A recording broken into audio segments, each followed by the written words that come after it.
Hello good morning दोस्तों, मैं जयस राजपूत आप लोग का फर्स्ट फॉर नौकरी में स्वागत करता हूं। हमेशा की तरह मैं आज आप लोग के साथ हाजिर हूं 8 बजे।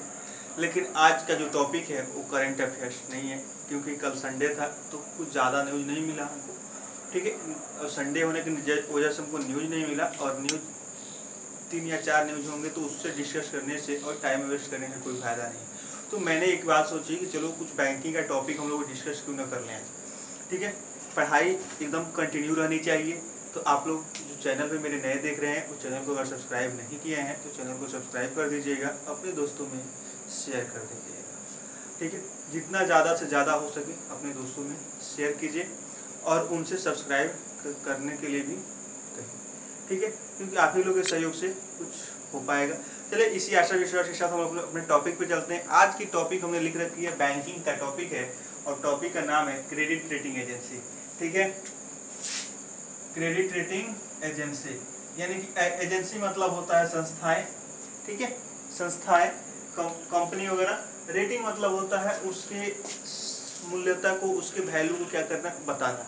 और क्रेडिट मतलब होता है साख, यानी कोई एक ऐसी कंपनी होगी जो आपके साख को इंडिकेट करेगी, आपके वैल्यू को इंडिकेट करेगी कि आप कितना क्रेडिट वर्थी हैं, आप कितना विश्वास के काबिल हैं। कुल मिला के कही जाए, इसको एक लाइन में हम कह दें तो एक ऐसी कंपनियां जो किसी को क्या करती है, किसी के साख को बताती है, किसी पे विश्वास को बताती है कि ये कितना विश्वास करने लायक है, उसी को हम लोग क्रेडिट रेटिंग एजेंसी कहते हैं। बट यहाँ थोड़ा सा फाइनेंशियल मार्केट है, तो यहाँ पे हम लोग सिंपली बोलचाल की भाषा वाला नहीं समझेंगे। ठीक है, हम लोग यहाँ थोड़ा सा डिफिकल्ट लैंग्वेज भी थोड़ा सा समझेंगे, और आसान भाषा में तो हम लोग को तो पता है।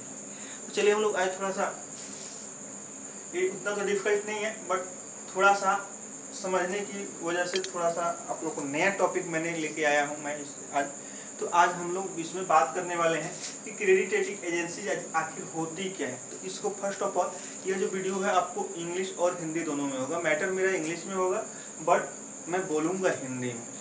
ठीक है, मैं समझाऊंगा हिंदी में, तो इसके लिए चिंता की बात नहीं करनी है कि सर इंग्लिश में बता रहे हैं, तो ऐसा कुछ नहीं है। ठीक है, बस ये कंटेंट आप लोग को इंग्लिश में मिलेगा। हम लोग बात करते हैं कि आखिर what is a credit rating agency. First of all question लोग पूछ सकते हैं आपसे कि what is a credit rating agency, यानी क्रेडिट रेटिंग एजेंसी क्या है या क्या होती है। तो हम लोग देखिए यहाँ कह रहा है कि credit rating agency is a simply an institution. एक सिंपल इंस्टीट्यूशन होता है, एक सिंपल एक कंपनी होती है, एक सिंपल एक संस्था होती है। ठीक है, इसमें कोई दो राय नहीं है। That allocates the credit rating, that allocate the credit rating to borrowers, यानी कि उधारकर्ता के क्या करती है, उधारकर्ता के क्रेडिट रेटिंग को बताती है, यानी कि उसका साख कैसा है। तो किसी भी उधारकर्ता का साख कैसे पता चलेगा, उसका बैक हिस्ट्री देख के। ठीक है, किसी भी आदमी का आप आदमी को कैसे आप जज कर पाइएगा कि वो पहले कैसा था आज कैसा है, उसी के हिसाब से तो उसको जज कर पाइएगा कि हम पहले से सुधार हुआ है कि खराब हुआ है।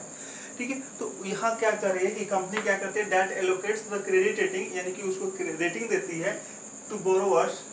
किस आधार पर देती है, on the basis of this ratings is the डेब्ट रीपेमेंट कैपेसिटी, यानी कि पिछले जो उधारकर्ता ने उधार ले रखा है, यानी कि जो बोरोवर है पिछला जो उधार ले रखा है, वो उसको रिपेमेंट कर पाया है कि नहीं, और उसको रिपेमेंट करने की कैपेसिटी है कि नहीं। इस आधार पर जो संस्था रेट करती है, रेटिंग देती है, उसको हम लोग क्या कहते हैं, क्रेडिट रेटिंग एजेंसी कहते हैं। थोड़ा सा स्पीड ज़्यादा लग रहा है हमको।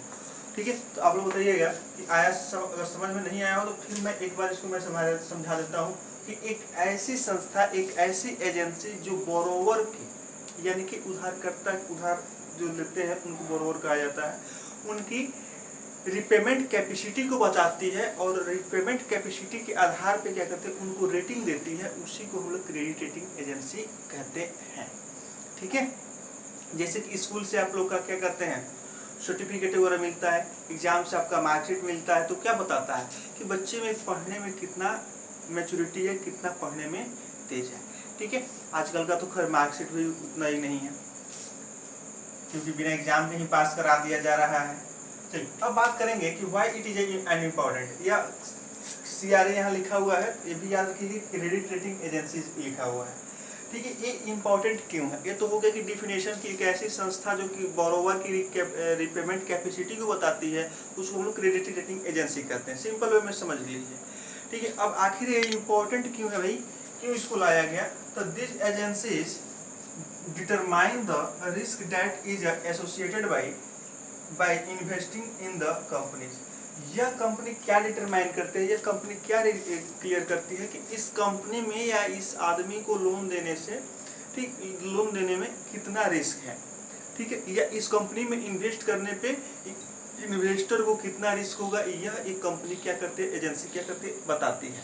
तो यही बात हमने यहाँ पे लिख रखा है, this agency determine the risk that is associated by the investing in the company, यानी इस कंपनी में इन्वेस्ट करने से आपको कितना % का रिस्क है, यह एजेंसी क्या करती है, डिटरमाइन करती है, बताती है। आई बात समझ में? चलिए, दूसरा क्यों इम्पोर्टेंट है, तो this aids in the making a informal investment. Aids मतलब यहाँ पे समर्थन हो जाता है, सहयोग हो जाता है, यानी कि इनफॉर्मल इन्वेस्टमेंट करने के लिए क्या करते हैं, सहयोग करते हैं। इनफॉर्मल मतलब हो गया कि मैंने कहने मतलब कि एक डॉक्यूमेंट लीगल वे में, ठीक है, लीगल वे में यह सपोर्ट करती है, ठीक है। दूसरा चीज और हो गया कि it is play a vital role in the financial market, और इसके आधार पे क्या करती है, बहुत ही बड़ा रोल प्ले करती है फाइनेंशियल मार्केट में।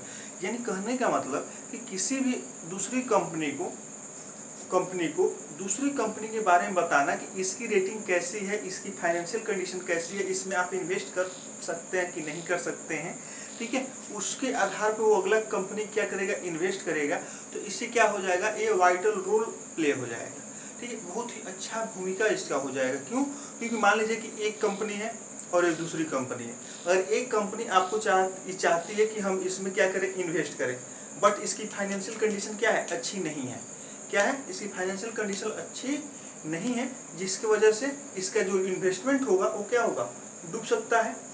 बट अगर बीच में अगर हम कह दें कि एक क्रेडिट रेटिंग एजेंसी है जो इस कंपनी को क्या करती है, बता रही है कि इसका कंडीशन कैसा है, तो अब इसकी कंडीशन को जब डिफाइन कर दिया गया है किसी एजेंसी द्वारा, इसके कंडीशन को, तो इसको तो पता चल गया, इसको पता चल गया कि इसका कंडीशन कैसा है, उसी के हिसाब से यहाँ पे इन्वेस्टमेंट करेगी।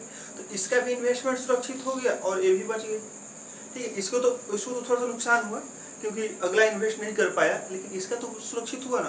तो इससे क्या हो गया कि दोनों के हक में फायदेमंद होता है, ज़्यादा इन्वेस्टर के हक में फायदेमंद होता है, क्योंकि डूबते हुए कंपनी में कोई इन्वेस्ट नहीं करना चाहता, ठीक है, न करना चाहिए।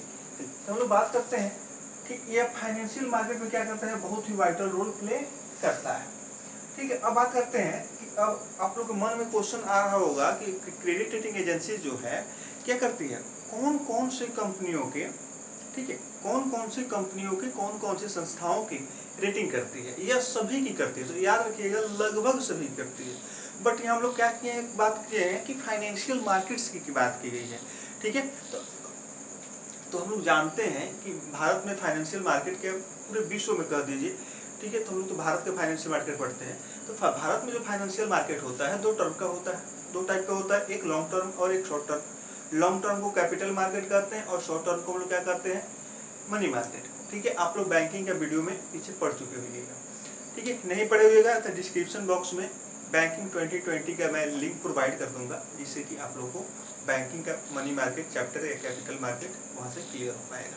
तो हम लोग बात कर रहे थे कि ये फाइनेंशियल मार्केट में क्या करती है, बहुत ही बड़ा रोल प्ले करती है, और यह किन किन कंपनियों को, थोड़ा सा हम लोग देखेंगे कि किन किन कंपनियों को क्या करती है, रेटिंग करती है, किन किन कंपनियों की सहायता करती है।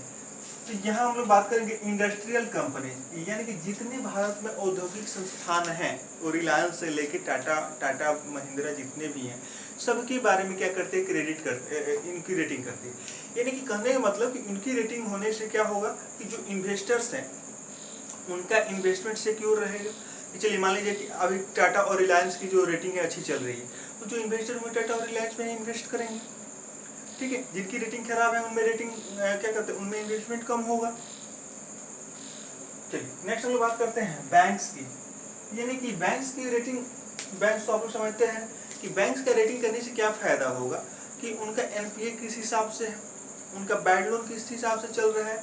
अगर जिनकी रेटिंग खराब होगी, तो भारत सरकार एक बहुत बड़ी मुहिम चलाई रखी है कि जिनकी रेटिंग खराब होगी, जिनका क्या कहते हैं एनपीए ज़्यादा होगा, उनको हम क्या करेंगे, प्राइवेटाइजेशन कर देंगे या किसी अन्य बैंक में मर्ज कर देंगे, ठीक है। तो बैंकों की भी रेटिंग करती है।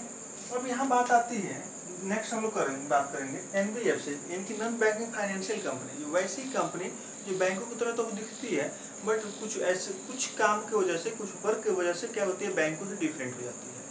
ठीक है, उसको हम लोग नॉन बैंकिंग कंपनी कहते हैं। ठीक है, बैंक्स का तो डिफिनेशन आप लोगों को बताने की जरूरत नहीं है, बैंक्स का डिफिनेशन तो सबको पता होगा। ठीक है, तो नॉन बैंकिंग एक ऐसी कंपनी होती है जो क्या करती है, शॉर्ट टर्म के लिए या लॉन्ग टर्म के लिए इन्वेस्टमेंट करती है और विड्रॉल की अनुमति नहीं देती है, वो आफ्टर मैच्योरिटी।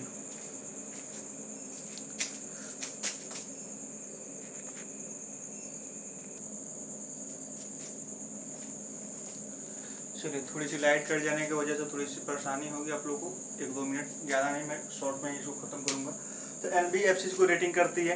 उसके बाद क्या करती है, इंफ्रास्ट्रक्चर एंटिटीज, यानी कि वैसी कंपनियां जो पुल ब्रिज या वगैरह क्या करते हैं, कोई आधारभूत संरचना वगैरह का काम करती हैं, ठीक है, डैम वगैरह बनाती हैं, उनकी कंपनियों का क्या करते हैं, रेटिंग करती है। उसके बाद माइक्रो फाइनेंस कंपनी इंस्टीट्यूशंस, यानी कि वैसी संस्थाएं जो छोटे मोटे लोन देती हैं, माइक्रो लेवल के, यानी कि सूक्ष्म ऋण देती हैं, वैसी संस्थाओं को भी क्या करती है, रेटिंग करती है। इसके बाद म्यूचुअल फंड्स, कैपिटल मार्केट में आप लोग पढ़े होइएगा कि म्यूचुअल फंड्स को भी रेटिंग करती है।